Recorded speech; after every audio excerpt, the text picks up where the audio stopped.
하락만이 이루어졌던 이번 달과 이번 주, 과연 다음 주에는 어떻게 차트가 흘러갈까요? 반갑습니다. 코인유니브입니다. 오늘의 영상 바로 시작해보도록 하겠습니다. 오늘은 이번 주 그리고 이번 달을 되돌아보는 영상입니다. 과연 비트코인이 이번 달, 이번 주 어떻게 움직였고, 그리고 다음 주와 다음 달에는 어떻게 비트코인이 갈지에 대해서 말씀드려보도록 하겠습니다. 일단 지난 영상에서 전체 기준은 제가 상승한다라고 얘기를 했었는데, 제가 그 영상 올리고 나서 보니까 아닌 것 같더라고요. 그래서 숏 포지션으로 전환을 했고, 그 포지션이 이 포지션입니다. 제가 댓글에도 그 포지션에 대해서 언급을 했었는데 많은 분들이 보셨는지는 모르겠습니다. 지금 이 숏을 잡고 있는데 지금 구간이 중요한 것 같습니다. 지금 구간을 뚫고 내려가냐 안 내려가냐에 따라서 추가적인 하락이 있냐 없냐를 판단할 수 있는 구간이 될 것 같습니다. 내려간다면 홀딩을 할 것이고, 만약에 떨어지지 않는다고 하면 숏에서 롱 스위칭도 생각을 하고 있는 상황입니다. 일단 여기 지금 당장에 대한 상황은 여기서 끝내도록 하고, 일단 이번 주 어떤 게 하락을 야기시켰는지, 그리고 이번 달 내도록 하락을 한 이유가 무엇인지에 대해서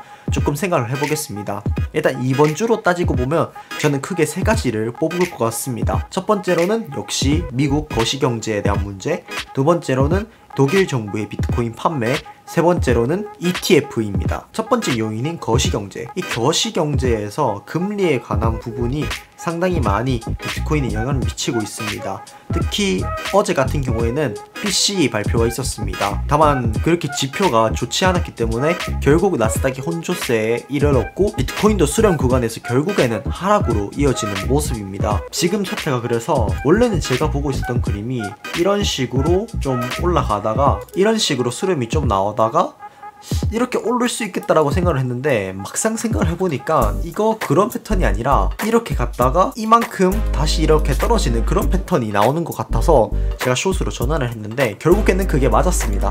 그리고 62.4K 구간에서 저항도 명확하게 받는 것을 확인을 했고요. 그만큼 지금 비트코인이 나스닥에 영향을 굉장히 많이 받고 있다는 것을 이렇게 간접적으로 알 수 있는 것 같습니다. 그 다음으로 제가 뽑은 것은 독일 정부의 비트코인 판매인데요. 일반적으로는 만약에 그런 식으로 비트코인이 있다면 OTC, 그러니까 장외 거래를 통해서 던집니다. 그렇게 되면은 시장에 충격을 완화하면서 물량을 던질 수 있기 때문이죠. 근데 이번의 경우에는 그냥 거래소로 옮겨서 거래소에서 던져버렸습니다. 그렇기 때문에 가격에 큰 영향을 미친 것이죠. 많은 물량을 한 번에 매도하기 때문에 결국에 가격 하락이 일어나는 것은 너무 당연한 일입니다. 근데 그러한 일이 몇 번에 걸쳐서 계속해서 일어나니까 아무래도 그런 부분이 좀 많이 작용을 한 것 같습니다. 그리고 마운트 곡수 문제도 있기는 했는데, 마운트 곡수는 사실 아직 물량이 풀린 건 아니고 그냥 마운트 곡수가 상환을 할 것이다만 나온 거라서 제가 오늘 말씀드리는 부분에서는 뺐습니다. 그리고 마지막으로 이제 비트코인 ETF 관련인데요. 비트코인 ETF가 계속해서 지난주부터 이번 주 중반까지는 순유출세로 계속 들어왔습니다. 하지만 지금 3거래일 연속으로 순유입이 들어오면서 그나마 조금 나아졌는데요. 그럼에도 불구하고 비트코인 가격은 상승하지 못하고 현재 구간에서 하락 횡보를 하고 있는 상황입니다. 이번 주는 이렇게 정리될 수 있을 것 같습니다. 이번 달 사실 이 많은 하락이 나왔는 데 있어서 뭐 때문에 떨어졌다라는 명확한 무언가가 없습니다. 오를 때는 ETF 호재라든지 다양한 호재들을 바탕으로 상승을 만들어내는데, 떨어질 때는 오히려 뭐 때문에 떨어지는지 잘 판단이 안 될 정도로 딱히 무언가 임팩트 있는 게 없었기 때문에 그래서 이 하락이 더 어려웠던 것 같습니다. 차라리 뭐 때문에 떨어진다라는 걸 알았다면 조금 더 수월하게 대응을 했을 텐데요. 그 덕분에 저도 손절을 좀 많이 쳤습니다. 그래도 지금 시대를 보시게 되면 아시겠지만 제가 그래도 좀 복구를 많이 한 상황입니다. 아직 멀긴 해도 그래도 이렇게 시장에 사람만 있다면 살아남을 수 있는 것 같기는 한데, 이번에 너무 어려웠다는 거, 시장이 너무 어려워서 많은 분들이 물리고 손절하시고 청산당하셨다는 거 너무 잘 알고 있습니다. 그래서 저도 책임감을 느끼고 더 정확한 정보를 전달하기 위해서 노력하고 있습니다. 아무튼 이런 식으로 이번 달과 이번 주는 정리가 될 것 같습니다. 그러면 다음 주와 다음 달 우리가 신경 써야 할 것은 무엇이냐? 일단 다음 주에 먼저 이더리움 ETF 소식이 있습니다. 이게 사실 소문이기는 한데 다음 주부터 이더리움 ETF 거래가 시작이 된다라는 얘기가 있습니다. 실제로 이것이 호재로 작용할지 악재로 작용할지는 시작이 돼봐야 아는 거긴 합니다. 시작은 했는데 순유입이 많이 들어오지 않는다, 혹은 비트코인 ETF에서 자금이 빠지고 이더리움 ETF로 들어간다, 뭐 이런 어떤 다양한 가능성이 있기 때문에 그런 가능성들을 모두 생각해서 매매를 해야 됩니다. 사실 비트코인에는 그렇게 좋지 않은 영향을 미칠 가능성이 높고요. 이더리움과 알트코인이 어떻게 갈지가 조금 결정이 되는 구간인 것 같습니다. 일단 비트코인이 조금 주춤하고 이더리움과 알트코인들이 먼저 올라가거나 먼저 떨어지는 그런 그림을 그리지 않을까라는 생각이 듭니다. 두 번째로는 연준이 어떤 스탠스를 취하냐입니다. 제가 거시경제 얘기를 정말 많이 하는데 결국에는 금리를 한 번 더 낮출 수 있을 것인가 없을 것인가가 중요한 초점이 될 것 같습니다. 일단 지난 FOMC 회의 결과에서는 금리 인하 올해 딱 한 번만 있다고 얘기를 했습니다. 기존 3번에서 한 번으로 줄어들었다는 것이죠. 다만 그게 9월이 될지 12월이 될지는 모릅니다. 그러면 그 사이에 있는 지표 발표들이 인플레이션 완화라는 것을 가리키고 있다면 한 번이 2번으로 바뀔 수도 있는 것이죠.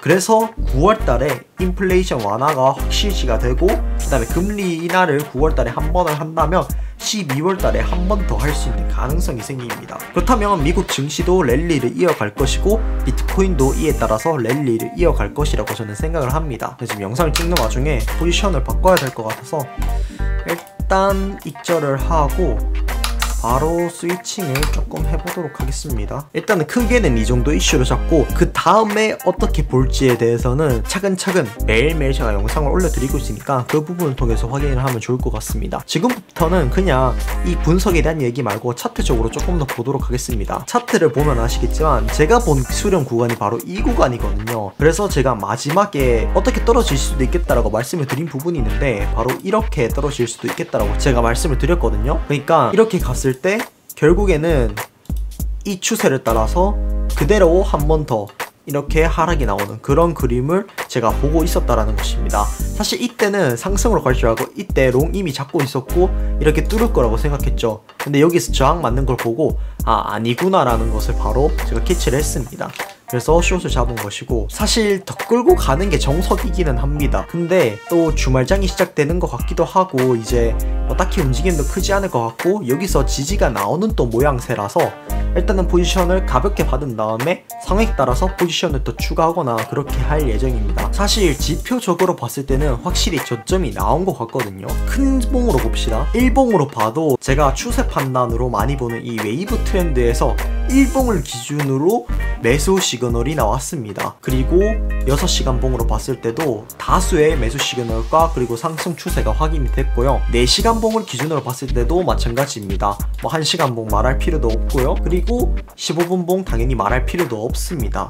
사실 상승으로의 가능성이 너무 농후한 상황이기 때문에 지표적으로도 그렇고 어느 정도 이제 저점이 나오기는 나온 것 같습니다. 여기서 깜짝스럽게 갑자기 하락이 쭉 나왔다가 쭉 올라가고 그런 부분이 없다고는 제가 확실히 단언할 수는 없겠습니다만 그럴 확률이 현재 적은 것은 사실인 것 같습니다. 그리고 현재 지금 이렇게 횡보를 하면서 미체결이 쌓이고 있다는 것은 역시 물량을 계속해서 받는 구간이 이제 생기고 있다는 것을 확인할 수 있습니다.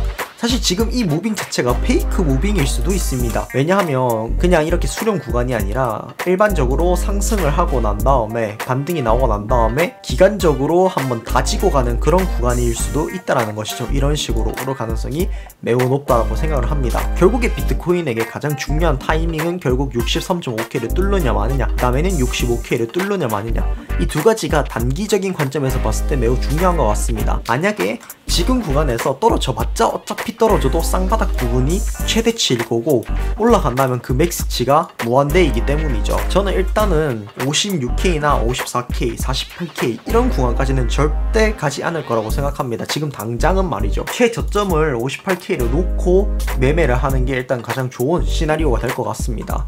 그리고 그 이후에는 역시 매볼 때들을 잘 체크해야 된다는 것이죠. CBD 파이어 차트를 보도록 하겠습니다. 이 차트는 제가 텔레그램 방에서 매 2시간마다 자동으로 업데이트 해드리고 있기 때문에 보시기 편하실 겁니다. 일단 개미들의 시장가 매도가 많이 만들어졌고 그 다음에 10만 달러부터 100만 달러까지의 시장가 매수가 들어오고 있습니다. 또한 1000달러부터 10,000달러까지의 시장가 매수가 들어오고 있고요. 상당히 긍정적인 지표입니다. 또한 매도벽이 전부 치워졌습니다. 62K 있던 매도벽이 치워지고 전부 66K 위로 올라간 상황입니다. 즉 상승이 나올 때 상승을 한다면 한 번에 66K까지 빠르게 도달할 가능성이 높다는 것이죠. 그리고 밑으로는 59K와 58K의 매물대가 좀 더 두껍게 생긴 것을 확인을 할 수 있습니다. 이처럼 지표들을 모두 종합해 봤을 때 상승의 가능성이 매우 높다는 것입니다. 모두가 단기 반등을 보고 있어서 하락이 나올 것이다. 솔직히 저는 이러한 접근법은 별로 좋은 접근법이 아니라고 생각합니다. 왜 모두가 단기 반등을 보고 있겠습니까? 74K 보수적으로 잡아도 72K부터 58K가 빠진 건데 그만큼 많이 빠졌으면 솔직히 상승을 해도 이상하지 않지 않습니까? 근데 양심도 없는 게 뭐 65K, 66K까지는 그렇다고 쳐도 지금 66.3K부터 58K까지는 그냥 논스톱으로 때렸거든요. 이만큼을 논스톱으로 때렸는데 솔직히 반등 이 정도 주는 거 가지고 이만큼이나 오른다니, 반등이 많이 나왔다니 솔직히 이건 좀 아니라고 생각합니다. 이거 15분 봉으로 봐서 그렇지 6시간 봉으로 보잖아요? 그냥 72K부터 논스톱으로 그냥 떨어지기만 했어요. 반등이 뭐 64K까지 나오든 65K까지 나오든 66K까지 나오든 전혀 이상한 하락치와 그리고 반등치가 아니라는 것입니다. 네, 그 와중에 포지션이 스위칭이 됐는데요. 자, 이 포지션은 상황에 따라서 또다시 포지션을 늘리거나 또 스위칭을 할 수 있기 때문에 이러한 부분들은 텔레그램방이나 카톡방에서 공유를 해드리도록 하겠습니다. 아무튼 이렇게 생각을 좀 많이 하고 시나리오를 좀 생각하는 게 좋을 것 같습니다. 또한 하락이 나오고 난 이후에는 거래량이 이렇게 계속 줄고 있는데요. 거래량이 줄면서 이렇게 행보를 한다. 결국에는 상승의 힘만 받아준다면 빠르게 올라갈 수 있는 그런 가능성을 지금 가지고 있다는 것입니다. 더 이상 여기서는 숏을 치면 안 됩니다. 최소한 숏은 안 치면서 롱을 천천히 받아보는 게 가장 좋은 매매 방법이라는 것입니다. 여러분들이 욕심을 내면 안 됩니다. 지금 구간 사실 매수받기에 너무 좋은 구간이고요. 특히 60K 초반대는 엄청 좋은 구간입니다. 지금 구간에서 롱을 안 받는다면 언제 롱을 받을 것인지에 대해서 진지하게 한번 생각을 해봐야 됩니다. 72K에서도 안 사고 70K1도 안 사고 65K에서도 안 사고 잘 버텨서 저점까지 봤는데 왜 계속해서 하락을 원하냐는 것입니다. 아무튼 저는 이렇게 롱 포지션을 잡았다는 것을 보여드리면서 이렇게 오늘은 마무리를 해보면 좋을 것 같습니다. 또 다음 주에는 조금 형식을 바꿔서 조금 더 좋은 분석으로 여러분들과 함께 다음 주를 시작해 보도록 하겠습니다. 감사합니다.